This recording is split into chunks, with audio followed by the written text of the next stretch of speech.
belles dames, kobo sanate kozala abonné, pe ko cliquer na cloche pour boyer ba vidéo nyonso yasika. Merci. Bonjour les belles dames, j'espère que vous allez bien. Monsieur peut tout bien par la grâce de Dieu. Donc le les atongo, nabi pourquoi pas tout ça là. Potopoto nabi swangai, ngana bino ensemble parce que nazo ki vraiment ba message et belé la rose s'il vous plaît la kisabiso comment au ça na ka potopoto na yo yangai. OK. Le ko na stopper ki vraiment comme melango pour na mona isala nga moi poe, moi na stopper mo comme melango pour na linga vraiment na kita et ça fait je pense que ça fait 3 mois que la melango sauté. Eh non qui pose ça nango nabi pourquoi pas profiter pe na sala vidéo ngana bino ensemble ba o ba ibindi ba sala kango problème ezate ba o ba ibindi ba sala kango te na ko lakisa bino comment ngana sala ka o yangai poto na biso ngai c'est comme ça na ko longola na nzungu na biso donc poto na biso ngai c'est comme ça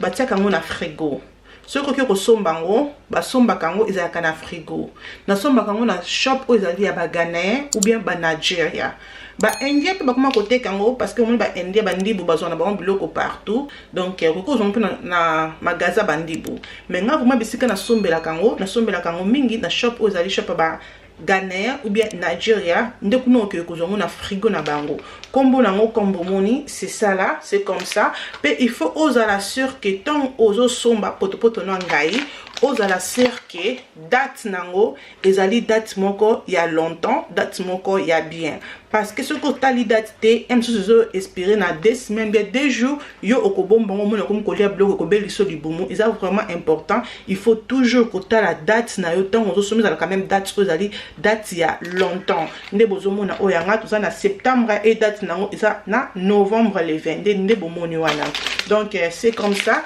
et yakabo il faut toujours garder yango na frigo les belles dames ce ko somi poto oyo jamais ko tika ngo libanda donc ce ko sali aussi ce ko sala o chango na frigo na congélateur te mais na frigo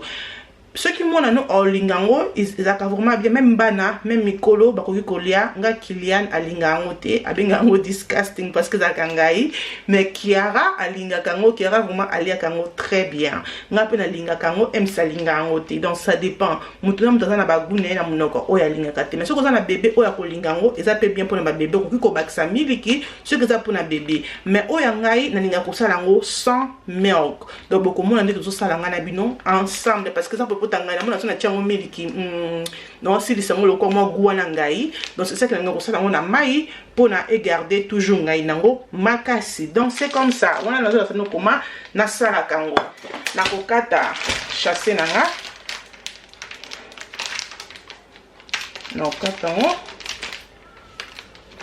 non lengo pour tanga non lengo na baguette petit pain nanga bomoni donc même ça dit c'est pas baguette c'est petit pain OK donc là on a pain nanga na mokie et l'autre poto nanga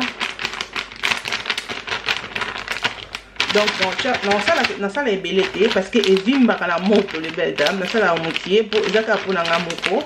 donc là bana ba ki classe donc na ça la nanga vraiment mokie kana bomoni wana non lukate que non na sale belé pour ça na sale belé na bois kango so na zala sûr que na sala mesure o na moniki e kokokanga na lié et sili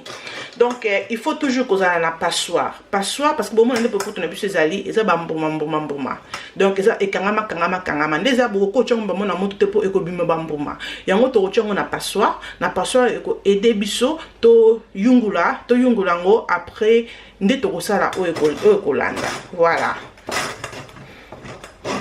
Donc voilà. Faut qu'on finisse parce que est aidé OK et bim.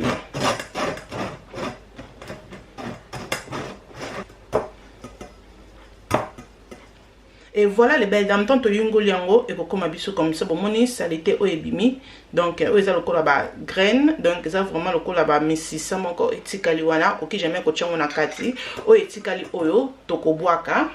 Et au ebimi siko o to ko sale la comme bomoni vraiment déjà propre eza vraiment clean vraiment propre nde bomoni wana yango nde sikoyo to ko sale la siko eloko o ekolanda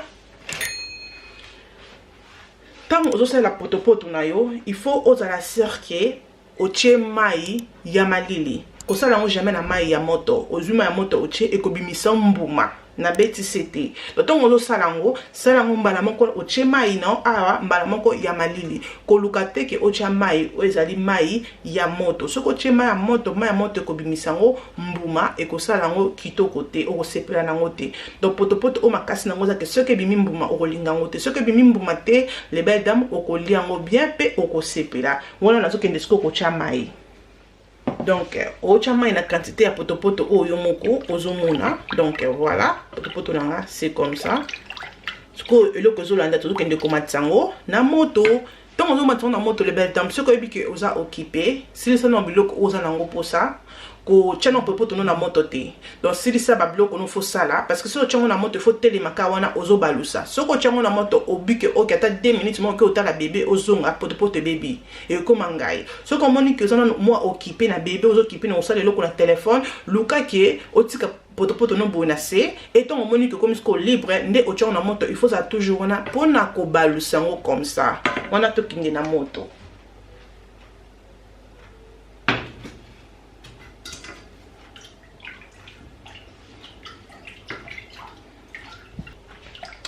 Donc voilà la matisi potopoto nanga la moto comme bomoni et le quoi non zona comme na moto te c'est bon mais non zona nanga ka wana pour no balusa pour réchaud nanga pesa ka vraiment mbango réchaud nanga la mbango mingi donc nzana ka pour no balusa potopoto nanga ti ekozwa moto.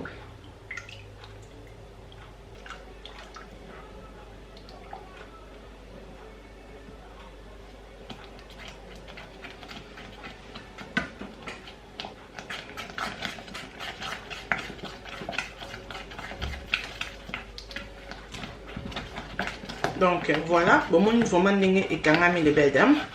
ekangama kambangu so nde kangami bopo nanga na moni ngo ekangami makasi na kobakisa mai pona na posa te ke ezanga lokwa simo et on a ngaki na sala ngo ukie parce que evimbaka na moto na éviter pourquoi et ça la bongo dans la moto evimbaka.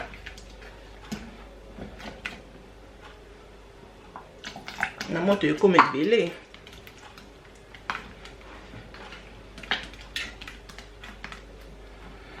donc voilà na bakisi mai mais pour nanga na mona toujours yokangama pour nanga eza toujours yokangama mais ce que lingi oyo za la boye problème eza tenga linga ngo za la mwa mai na linga tekisa yokangama mais eza ndenge oyo yo olingeli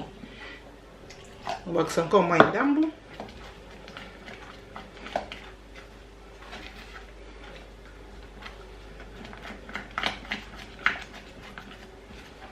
Donc ndako mikolo koma calme na tongo parce que Kylian na Kiara bazate ba ki classe donc ndako koma calme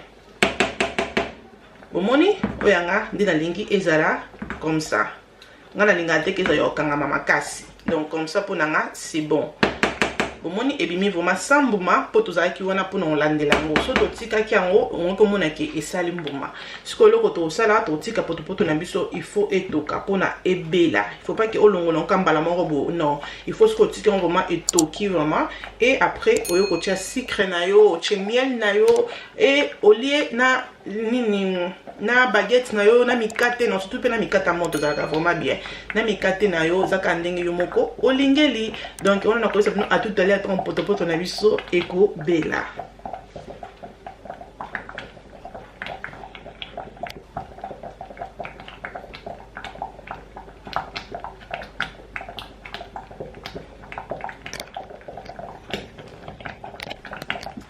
Donc voilà les belles dames, mon niveau mandenge potopoto na biso siko etoki vraiment donc et le mot vraiment sur la mombesu etoki donc pour na siko to kende siko chango na sani et to cha sikra na biso to kendiko déjeuner on a laissé bino à tout à l'heure donc potopoto na biso vraiment comme bozomona etoki vraiment donc les autres ka vraiment ka te ke to balula ki apo to longoli na moto non faut vraiment etoka soki comme le but que zo sala ngo pona mwana o ko bakisa miliki soko za na miliki ya poussière nido ko cha nido soko za na miliki mai ko cha miliki mai ne to che mai o che miliki mai pe o che mai donc et ça la mo pe kitoko mais ngala mona ka miliki elongola kango ngai yango na préférer yango ke ezala na mai pour mai ezala toujours na ngai ya makasi donc on a ocha na sani et na bino à tout à l'heure poto na biso yango to kocha ngo siko na sani donc là nga poto na nga ezala mai comme ça donc ezala teke ko kangama pour na nga comme ça c'est bon. Ça dépend de yo olingi ya yo ezala bomoni o kute tikali na kobwaka